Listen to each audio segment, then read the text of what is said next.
Imagine your favorite local burger joint suddenly decides to charge an extra $5 for their standard cheeseburger. You probably won't argue. You'll just walk next door to a competitor and buy lunch instead. Compare that to opening your monthly water bill and finding it has suddenly jumped by $50. You might be angry, but you're going to pay it. You have no other option. These two different reactions reflect the invisible mathematics of the market. The economy operates through a set of distinct rules that determine exactly how much leverage you have as a buyer. Your power in any transaction depends on the specific architecture surrounding the product, a structure that dictates whether you are in control or whether the seller is. Economists categorize these different environments as market structures. Each one serves as a unique battleground with its own level of competition. We classify these markets by looking at three specific variables: how many firms are competing, how difficult it is for a new business to enter the industry, and whether the product being sold is unique or generic. Where a market falls on this spectrum decides if a business is a price taker, forced to accept whatever the market dictates, or a price maker with total control over the cost. At the far left of the spectrum lies perfect competition.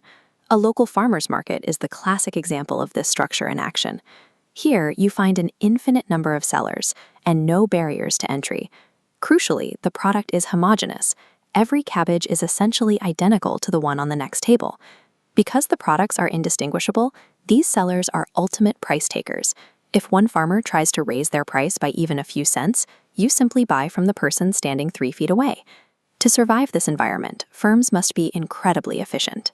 This constant pressure to stay lean keeps prices at the absolute bare minimum, preventing businesses from ever accumulating high long-term profits. Moving one step down the spectrum, we find monopolistic competition. This describes most everyday services, like restaurants and plumbers. While there are still many sellers, the product is now differentiated. A haircut isn't a generic commodity, it's a specific style by a specific person. This distinction is a sloping demand curve. Because you value their specific style, the stylist gains a tiny bit of power to raise prices without instantly losing every client they have. However, that power is limited. If the cost rises too far, your personal loyalty will eventually snap, and you'll find a new salon that offers a better deal. Further right, we reach oligopoly. This is the realm of massive global industries like car manufacturing, major appliances, and oil production.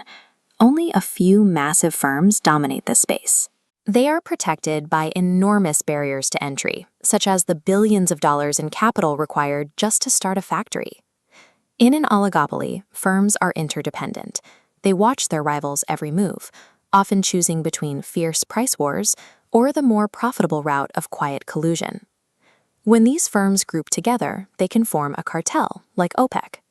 By coordinating to restrict the global supply of oil, these few nations can manipulate prices for the entire planet. This chart shows the direct consequence of those supply decisions. Major disruptions like the Iranian Revolution or the onset of new OPEC quotas lead to massive price spikes that ripple through the global economy for decades.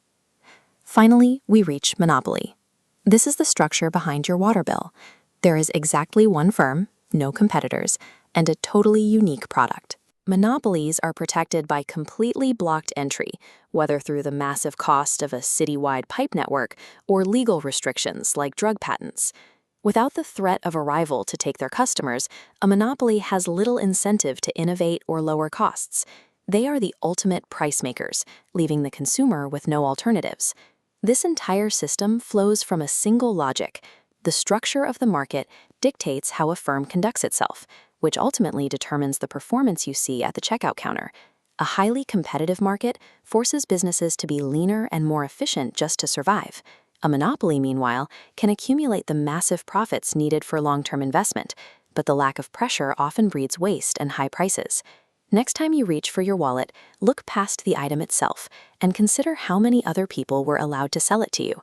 That number tells you exactly how much control you have over the price.